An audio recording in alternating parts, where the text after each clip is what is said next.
Welcome to Hub City Spokes, a podcast where we talk about entrepreneurs, artists, and other influencers. I'm Mike Jones, your host, and on this episode we have David Miller, the CEO of PaveTex. Hey, David, how are you? Good, how are you? I'm doing great, sir.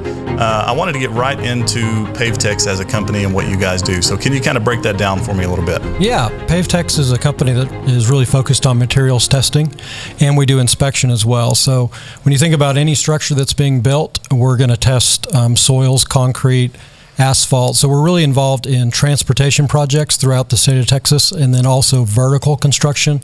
So you think about a high-rise building or any significant size structure, we're going to be involved in terms of not building it, but making sure it's built well. Okay, that's pretty cool. So what kind of materials are we talking about? Iron? I mean, you did mention specifically asphalt and some other things. Concrete, I'm sure. Yes, concrete's a big one for us, but any work that involves the foundation, but also like a vertical structure, we can inspect and test. Like you mentioned, steel, just about any material that's going in, we can test that. But our core business is really around transportation. Mm-hmm. And so we're really focused on building major highways, bridges, roadways in Texas. Okay. I'm interested in the testing phase of it. Do you guys do that on location? Do you guys have a lab where you do that? How does that work? Yeah, good question. We have 10 accredited labs in Texas. And then on a really large project, I'll give you an example, like Harbor Bridge is being rebuilt in Corpus Christi. That's one of the projects we're involved in. So we do a quality assurance for that project. And we'll have a laboratory that we'll have on site there, in that case, for probably 5 years. So we do have mobile laboratories, and then we have fixed laboratories throughout the state. Oh, that's interesting. So the people that are working at these laboratories, are these like state certified technicians of some kind? Yeah, they're all certified in a materials area. So you can receive certifications in soils, concrete, asphalt, what we call hot mix. And then you can receive some certifications regarding inspection as well. So a lot of our employees, most of our employees are technicians. Mm-hmm. And then, of course, we employ quite a few civil engineers as well. Okay, that's interesting. So you mentioned that you guys are operating on projects throughout the state of Texas. Right. Where else do you operate? I mean, is Texas your main bread and butter, or do you work on projects outside of Texas as well? Yeah, just recently we started working outside the state. So we have a investor of ours is a private equity firm, and so we have we're part of a larger family now. So as a result, we're starting to do work in other parts of the U.S. So we're growing outside the state now. Okay, that's great. That's great. And a typical job for you guys, a highway job or something. What is the size of that job? How many people are involved in it? What is the monetary side of it? Can you break that down for me a little bit? Yeah, at the largest scale, if you think about the largest projects in the state of Texas, they're likely to be in Dallas, Fort Worth, Austin, Houston, or San Antonio, where we have offices in all those locations. But a larger project for us, in terms of size, commercial, or value of the total budget for the project, will range usually from $2 to $3 billion. Wow. So they're really large projects. They're usually what we call design build projects. Mm-hmm. And so you have a large developer who's developing it, and eventually the state will own it. We call them concession projects. Other people call them toll projects. Oh, yeah. And so in those projects, if we're doing quality control or quality assurance, the size of the project for us would range from $20 to $40 million in terms of our fees for a project like that. But the average project for us is probably, in terms of our fees, is $3 to $5 million, I would say. And the size of those construction projects is probably 100 to 250 million would be average. Okay. Wow, that's big time right there. So what do you do? What's your daily role in the company? I mean, break me down, show up at the office at X, or I get started at home on at a certain time and do this and do that. Break that down for me.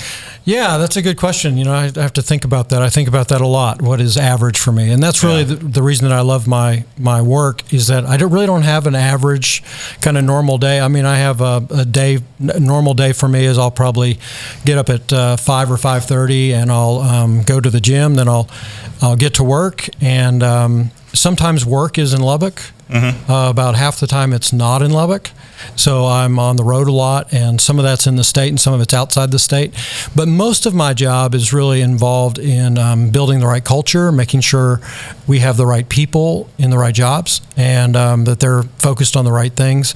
I spend a lot of time focused on vision, mission, and values, so it's organizational development. And that's really the biggest part of what I do. There's a good part of my role that's really business development, just helping us grow. But I would say the number one thing I'm still focused on as a CEO of our company is really building the right culture. Right. Yes, that can be challenging, and it can mean the difference between success or failure of any venture of any size, really. Yeah. So give me a 30,000-foot view of your history, your working history. I know you started out, well, you may not have started out, but I know that you were in the Army for a while. Right. And so can you tell me a little bit about how you started and how you got from where you were to where you are now? Yeah, good question. I would love to tell you that it was really deliberate and there was like this plan, but there really wasn't a very good plan. So I went to high school in East Texas, and about the time I was getting ready to graduate, we didn't talk. I always knew I was going to go to college, but we really didn't talk about how that works in my family. Like they have to take the SAT and things like that. So I really graduated from high school, I would say, unprepared.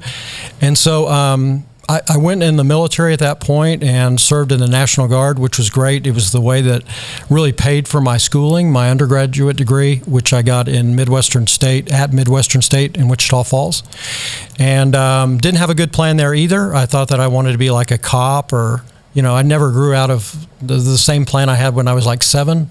I want to be a cop or a firefighter, sure, I guess. Didn't we all, yeah. Yeah, that's right. I thought it would be really cool. And so I graduated, got a degree in criminal justice, and was applying for federal law enforcement jobs. And about that time, my dad said, hey, I always wanted you to go to law school. And that was enough for me to go try to get a law degree. Oh, really? And turns out that, we all know this, but you probably shouldn't just pursue things to please your parents, but that was really what that was about for me. So I applied, and fortunately I got admitted to the law school here at Texas Tech. That's how I ended up in Lubbock. Oh, okay. I was going to law school here. I learned after my first year in law school that I didn't want to be a lawyer. For a variety of reasons. That was really disheartening for my wife and her family, because they really thought that she was about to marry a lawyer. Oh, wow. And they thought I'd have like a future.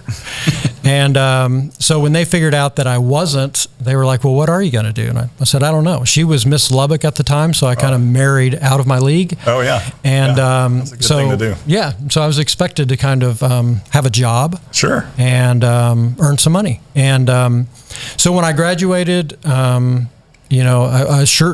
definitely wasn't sure what I wanted to do, but I was really fortunate that I was involved in a startup company here. And the name of the company was Alamosa PCS, and it was a telecommunications startup company, and I was the 6th employee there.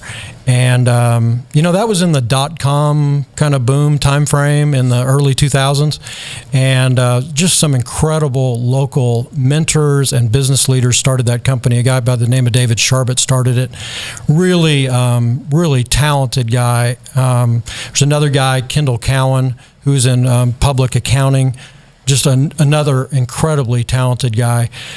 They started that company. I was just hanging on to try to keep my job. I was 26, and they kept putting me in jobs that I wasn't qualified for. So I just worked harder than the people around me, I think, and tried to hang on as long as I could. That company ended up going public. Yeah. And ended up selling for $4.3 billion in 2006. But the coolest thing about that is that it was always headquartered in Lubbock. It was a nationwide company. Our leadership team and our management team always stayed in Lubbock. We were always going back and forth to New York because it was public. But that was a great first job. Sure. That's amazing. Yeah. An amazing sequence of events there. Yeah. Yeah, it was a really cool. I mean, that's really what caused me to get into business. Sure. Because I kind of took that path through that company, and they gave me a lot of opportunities to run different parts of the business.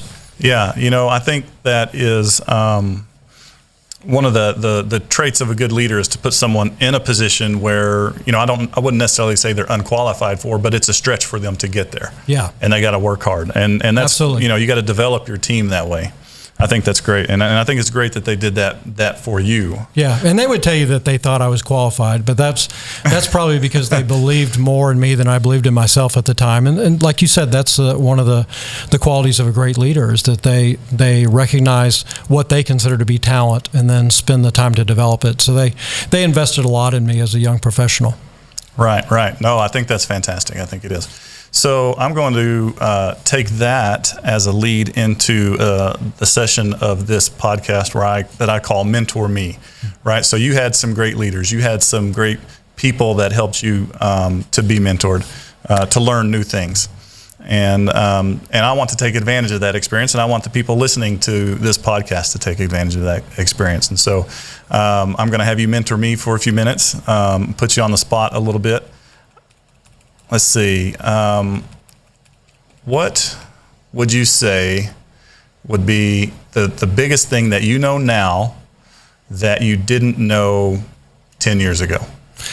Yeah, that's a good question. I would say that for me, the biggest learning that I've had in my career, probably from a leadership perspective, is, I've read, it started to be dozens, but now it's been hundreds of business books that I'm a pretty voracious reader. I still probably read 30 books a year. But for a long time, I would read a leadership book and I'd finish it and say, well, what does this mean for me? Yeah. It took me a long time to figure out that not very much. Right. So I would pick up one or two things that I didn't know before. But the biggest learning for me was that leadership, to a large degree, is about self-awareness. And leadership is less for me about what a great leader Abraham Lincoln was, which he was a great leader, but he was a great leader because that's who he was and who God developed him to be. Sure. But for me, the focus is really about understanding more about myself. What are my strengths and weaknesses? And understanding those and being humble enough to realize that I don't know everything, and when I surround myself and I'm honest about what I'm good at and what I'm not, I'm going to be a better leader for the people around me. And so that's been the biggest learning in my career, is to be, in some ways this sounds counterintuitive, but being confident enough with my own weaknesses that I don't have to hide them. Sure. And that allows me to really build stronger teams. Yeah. That brings to mind a couple of points there that you talked about, thinking about yourself and your own behavior and being self-aware. It was, I think Socrates that said, an unevaluated life is not a life worth living, right? And if you're not examining yourself, then what authority do you have to lead anyone else and examine what they're doing and guide them? I think that's fantastic. I think another thing that you brought up was, you've read hundreds of business books, right? Right. And I'm going to, bring in a Dilbert cartoon here that Dilbert's one of my favorite. I don't know if you read Dilbert, but there's one particular comic where they talk about there's 10,000 different business books. So what does that mean? It means nobody has the secret, right, to do business. And I think what you said is very valid. Is I've read this book, and there's some things that I can apply in my life because they resonate with me. And, if I tried these 30 other things in this book, they don't resonate with me. And so I can't apply them. And even if I tried, it wouldn't be habitual for me to do that. And so it's just not me. And so I think that those are really great points. And it's a great trait for you, to be self-aware. I really admire that, and I appreciate that. Back to mentoring me a little bit here. Let's see. Tell me about one time you really messed up. Oh, gosh, there's a long list of those. The biggest mistakes I think I've made in my career are almost all of them are around people in one way or the other. And in some ways they're taking a risk on someone that maybe wasn't quite ready for it. Or we all do this, right? We make mistakes in the hiring process or the promotion process. And I think the biggest mistakes that I've made in my career is not realizing them, or even when I did realize them, I didn't fix them. And what I mean by fix them is that doesn't always mean that someone has to go away from the company or be demoted. In a lot of cases, it means that you recognize that there's a gap and you spend more time with that person in development. But and that allows them, in a lot of cases, depending on their own motivation and their own progress, it allows them to continue to move forward.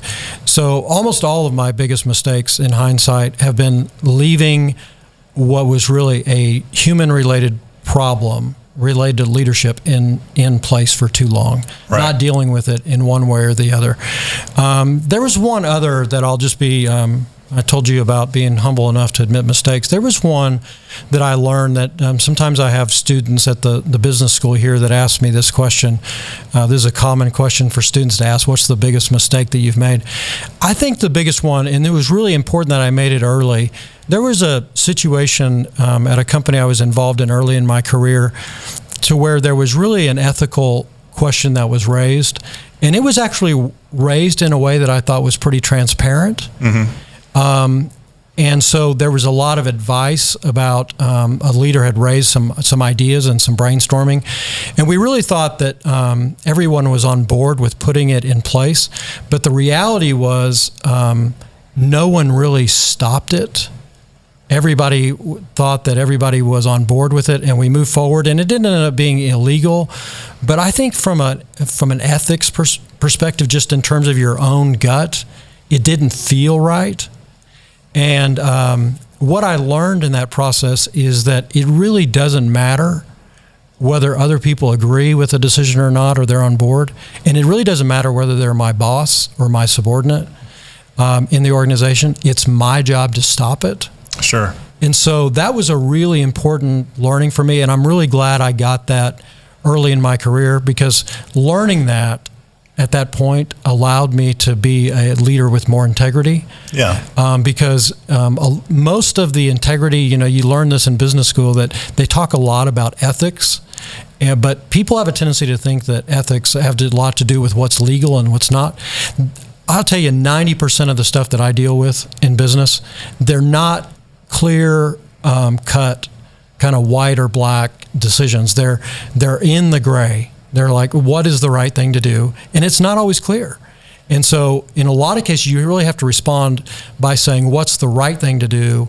Not for any particular group, but for all the stakeholders. What's the right thing to do? Thinking about your clients or customers, your employees, your shareholders, your vendors, your suppliers, the community, and balancing those interests to try to determine what's right. So for me, that's how the question of integrity evolved. And I really credit that back to really a mistake that I made early in my career, to where I didn't stop something I thought was questionable. Sure. Yeah. Okay, that's great. I appreciate you sharing that with us. I want to go back a little bit in your kind of story towards the beginning, marrying, out of your league and being in Lubbock.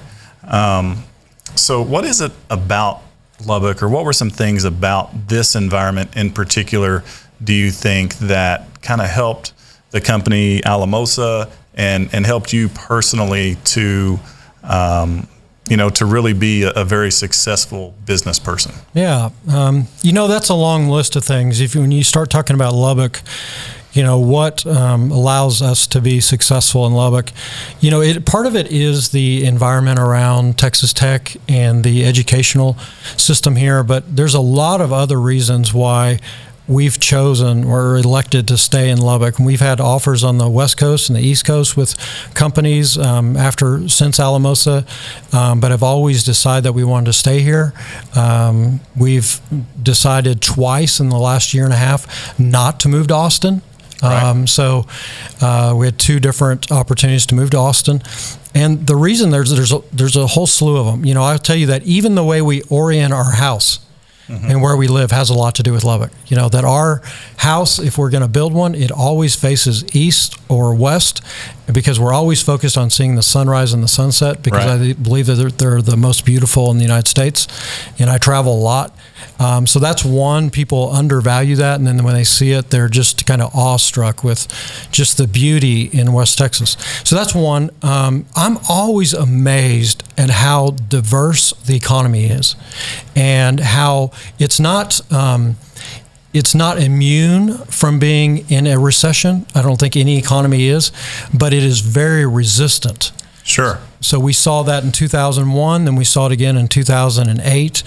In both downturns, Lubbock fared better than most places in the U.S. Sure.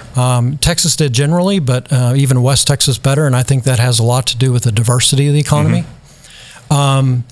I always interview for grit when I'm interviewing employees, and I'll tell you that employees have this tendency, especially in West Texas. We've grown our Dallas office, our Houston office, and a few of our other offices from employees who came from West Texas, particularly Lubbock. That has a lot to do with their work ethic. It has to do with their integrity. It has to do with their relationship abilities. So, I mean, I could go on and on. There's just this mold that we have the ability to find with employees that are from this part of the state. That is, it's just incredible. It's hard to replicate somewhere else. And not to say that we don't have some great employees from other places, but people aren't really that surprised when they find out that we have a lot of Red Raiders in our company running our offices, and that we're really proud about that. And we're willing to take Longhorns and Aggies, but in lower numbers. They do a great job too, just not as good. Right. So. Right. But we're really excited about what Lubbock has to offer. We found an incredible openness, especially in the entrepreneurship community. Yes. It's a network of people where you can call on people, and without asking what they have to benefit from it, what they have to gain from it, they have a tendency to help. And that's hard to find. And people are often surprised that we have that type of a network here. So, I mean, I could go on and on. I'll pause for a minute, but those are just a few of the reasons that we've decided to stay in Lubbock. Right. Now, you mentioned that people here, and this is something I've noticed as well, and something that I really appreciate about the ecosystem that we have here. You can ask somebody, like I asked you, to just come over here, plop down here and at the Texas Tech Innovation Hub and do this podcast with me. And I mean, there was no hesitation. Sure, I'll do it. If it helps Lubbock, if it helps entrepreneurs, anything I can do, then I would be happy to do it. And I appreciate that. Now, what are some other opportunities that people have around here to give back and participate in the ecosystem? Yeah, there's a lot. We're sitting here in the Innovation Hub, which, I guess a decade ago, was certainly potentially on the roadmap, but it certainly wasn't to the scale and scope that it is today.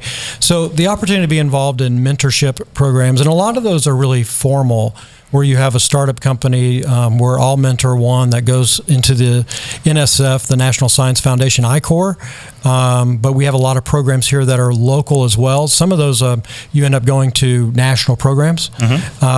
So you have those opportunities, but I'll tell you that most of the ones that I'm involved with are really informal, and it goes back to what you said a minute ago, which is there's someone in the network who says, who knows a company or entrepreneur who's trying to get a start, and they really need somebody to bounce ideas or questions off of, or more often than not, they need a resource. So they need capital, they need members of their management team, or they need something technical like intellectual property protection of some sort. Any of those types of things, we all find that we just don't know what we don't know sometimes, especially as an early entrepreneur. And so visiting with somebody in that network is really meaningful. So most of my mentorship opportunities, they come along with somebody introducing me to someone. Sure. And they say, hey, look, will you visit with this person? And, people have done that for me my whole career. And so really, it's just an opportunity to help other people who are in that spot. Right. Yeah, no, Lubbock is a great place. We have total buy-in here, from all the organizations, the governmental organizations, the civic organizations. Everybody is 100% all in, and it shows. Now, let's switch gears a little bit to what you do when you're not working, when you're not David Miller, CEO of PaveTex, when you're David Miller, dad or husband, what do you do? Yeah, so now you're asking about what's more important. So there's quite a few things on that list. I think my faith always comes first. So anything related to my faith is going to come as a first priority. After that is always going to come my family. We've been involved in foster care for a long time. Our 3 oldest daughters were adopted from the foster care system in Lubbock. And they were adopted the same week our son, who's our youngest, was born. So we went from 0 to 4 that week. It was a really busy week. And now our oldest just graduated from Texas Tech. Our second daughter, who's going to graduate from high school this year, she's going to be attending Tech in the fall. Our youngest daughter thinks she's going to A&M, but she's not. She's coming to Texas Tech. She just doesn't realize it yet. But she'll be enlightened before too long, and she'll be a Texas Tech Red Raider. So I would say that, when I'm not involved in things related to business, which can be pretty consuming, our company has been on kind of an M&A spree. So we've been buying some other companies. But, I would say those things are still, my family and my faith are still my priorities. So things that I really focus around my time around things that allow me to make sure my kids know that and my wife know that they're my one of my key priorities, and they come before work. But I have to be creative in how I do that. Sure. So I've learned that I can be more creative in how I plan my time, and how I include them in some of the things that I need to do to be effective at my job. Aside from that, we have some hobbies. One of the overlooked things about living in Lubbock is that we are incredibly close to the mountains. So we like to spend time in Ruidoso. A lot of people don't realize that maybe when they first come to the community, just how close we are to the mountains and ski resorts and the ability to get to ways. So a lot of people come here and say it's really flat. Ruidoso isn't very flat. And it's not very far away. So we like to spend time traveling.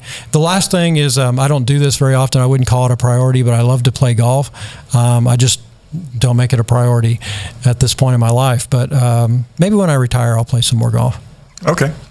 That's, I think that a lot of people, they don't realize that there are a ton of things to do close to Lubbock. Absolutely. And in Lubbock too, if they would make the effort to learn about them, the wineries that we have, the Caprock Canyons State Park and Paladuro Canyon. I love to take my kids mountain biking at both of those. There's so much to do here. It's really, we really have a wealth of things to keep you busy if you're not, working 14, 15 hours a day. Yeah. The other thing, I'll mention one other thing to you. This kind of goes back to the other conversation, but another undervalued thing, if you think about it more broadly, we're pretty proud Texans. My wife and I were born in Texas, and then we moved out and lived in other states. But, when we returned to Texas when I was in high school, one of the things about being a Texan is you have this pride in being around and on land. There's just something about being from Texas, or you're like, well, what land do you own? And everybody, people outside of Texas think that everybody's a rancher. But one of the coolest things about being in Lubbock is that for people who like that, there's all kinds of smaller towns around Lubbock, and it's amazing how many of my friends end up living on what they like to call a ranchette. And so they really feel like, it's not the wild, wild west, because you're surrounded by all the stuff that you need, and in terms of shopping and living the life that you want to live from an entertainment perspective. But in the middle of that, you feel like you're in a really isolated place in the middle of a community where you have everything you need.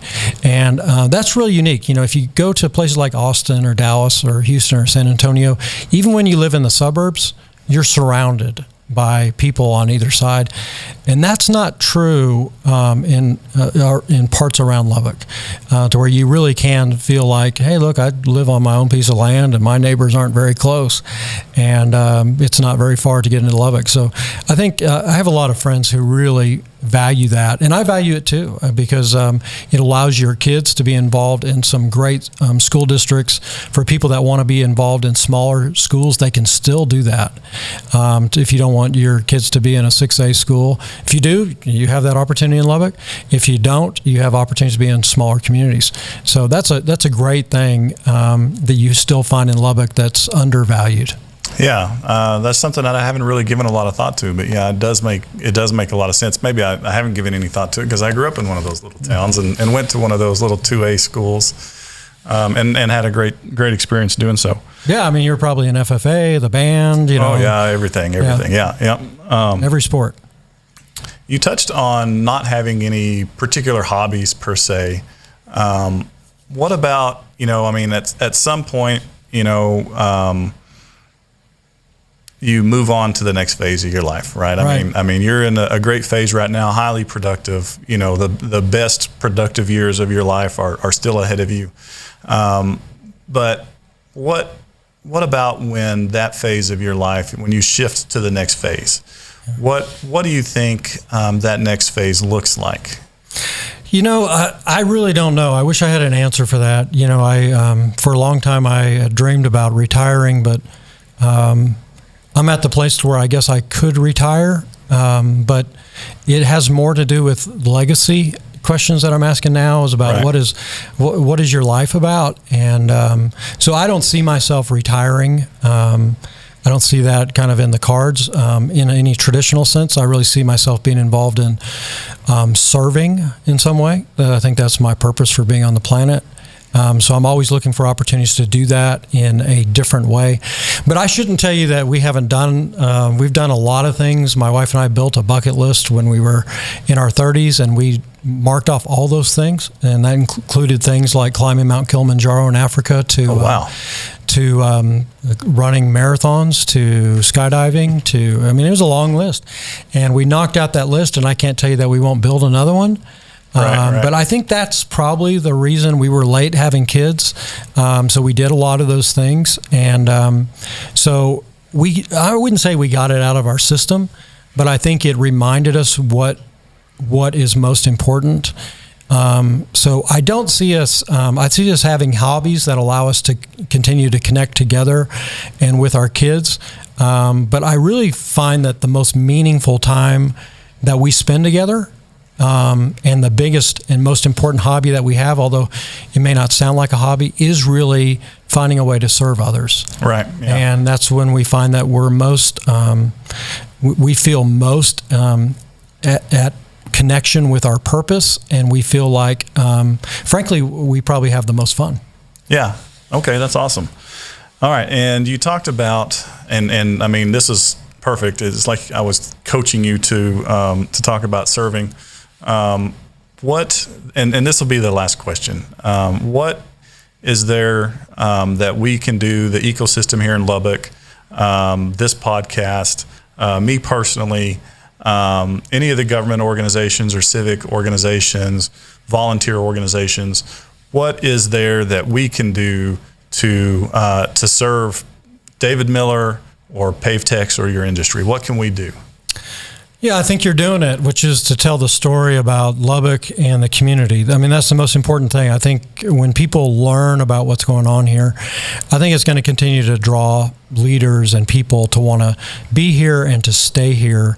So that's probably the biggest thing. The second one for leaders, which you see that at the Innovation Hub, is for leaders, just be willing to continue to be bold. I mean, it takes some courage, and there's some risk-taking involved in doing things that are entrepreneurial or innovation, ecosystem related, because there's this tendency to think that that's not government's role, and that's true. In a lot of cases, it's not. But working with entrepreneurs to understand what are the missing pieces, and then doing that together in public and private partnerships, which is what you see with the Innovation Hub. Those things are really critical because it provides really a platform from which people connect together. And that's the most important thing that they do. The ecosystem is the most important thing, because the money will flow in and out of companies and opportunities, and management teams will come together based on those relationships and their understandings of opportunities. So I would say that's the biggest thing. Tell the story, and then continue to be bold in the way that the community and we look at ways to move forward together, because we can do a lot more than what we're doing now. But I'm really excited about where Texas Tech and the community has come from a leadership and a collaboration perspective, because like you said earlier, I think you described it as people being all in. Yes. Yeah. And I think that's true. I think that people are really committed to the success of the community, and they really value the opportunity to raise their families here. And people that understand it most are probably the ones who are most committed to it, because they've lived other places. Right. They don't take it for granted, and they realize how fortunate they are.